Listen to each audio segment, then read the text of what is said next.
On my channel, I've talked a lot about the importance of a financial plan, but I haven't adequately described what one actually is, and I want to fix that today. But first, let me ask you a few questions. Do you get stressed when you think about your finances? Do you feel unsure about which actions to take next? Do you feel like the more information you consume, the more confused you become? Actually, most investors struggle with these questions regardless of their net worth.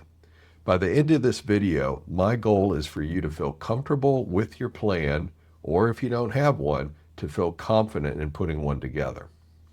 If managing your money feels heavier than it should, I think this video is for you.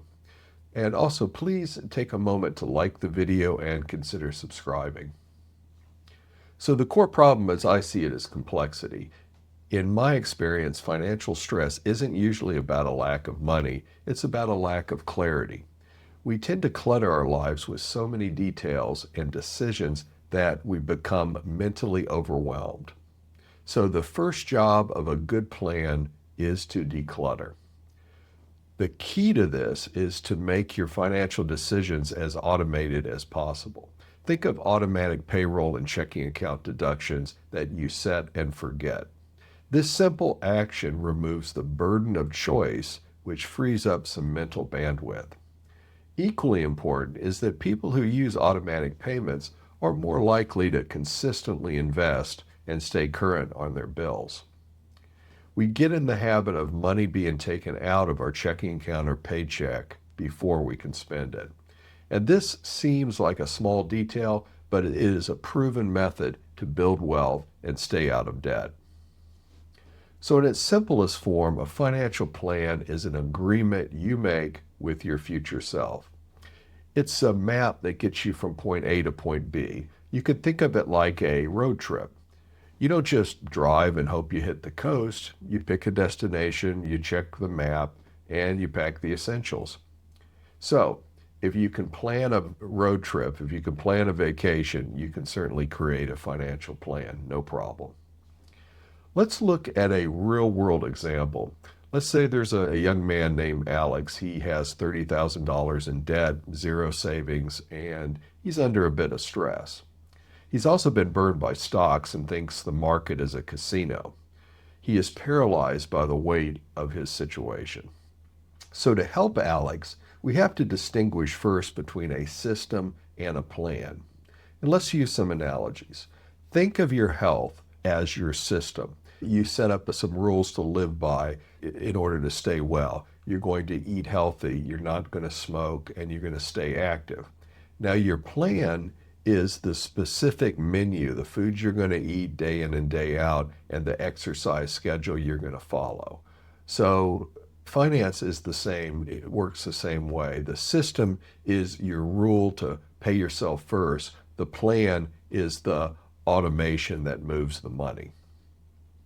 So we set up a simple agreement for Alex. First, a $1,000 emergency fund, his what we would call a spare tire if we use a road trip or car analogy.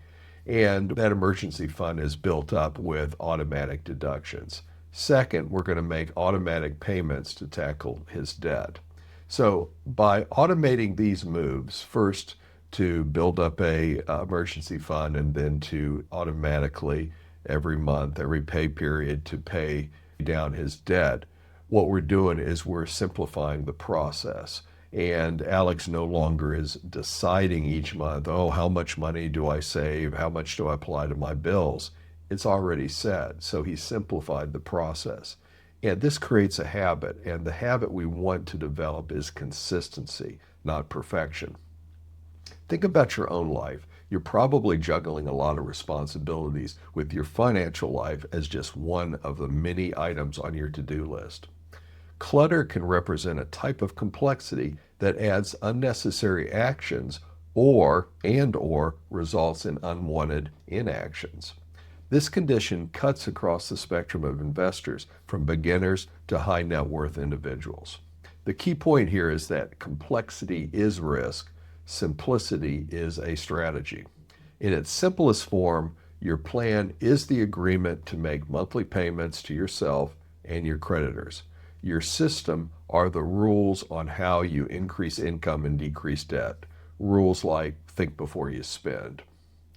Now, after you've stabilized your debt situation and you have an emergency fund, then it's appropriate at that stage to look at what would be the next step. And this next step would be just like you do your daily exercises, but you still go to the doctor for a checkup. You eventually need a professional checkup for your money.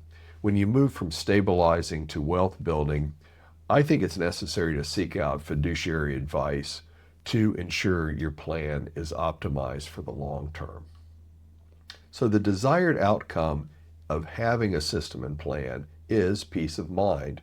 As you see your debt disappear and your savings grow, you'll likely be encouraged to do more to safely build wealth. People often dismiss simplicity as boring, but remember, perfection is the enemy of the good. Start now, be consistent, and automate as much as possible. Now, I'd also like to wrap up with a implementation checklist that draws these two analogies together, the idea of a road trip and maintaining your health. And we can look at it in 4 steps. One is the agreement, which would be your plan. You decide on your destination. Where do you want to go? What's your point B? When you want to go to the coast, you want to go to the mountains, you want to reduce debt. You want to reduce your debt in 2026, what have you. The second is the spare tire. You automate your first X number of dollars, $1,000, $5,000, whatever it is that you set up as an emergency fund. Then we can move on to our health and well-being analogy, the menu. What meals are we going to fix? Well, this is where we're going to automate our monthly debt payments. And then the checkup. Once stable, we're going to find a fiduciary to optimize our growth. So that's it in a nutshell, what a plan is. It doesn't need to be complicated. In fact, it's best if it's not complicated. And it's the tactical way to get you from point A to point B. And that system, underlying systems such as pay yourself first, optimize your expenses, make sure that you're investing safely and have an emergency fund. All of these rules really serve as the underlying system. And they work together to help you build wealth and achieve financial security. If you like this video, please give it a like and consider subscribing. It helps this channel grow and reach others who may also benefit from these topics. Thank you.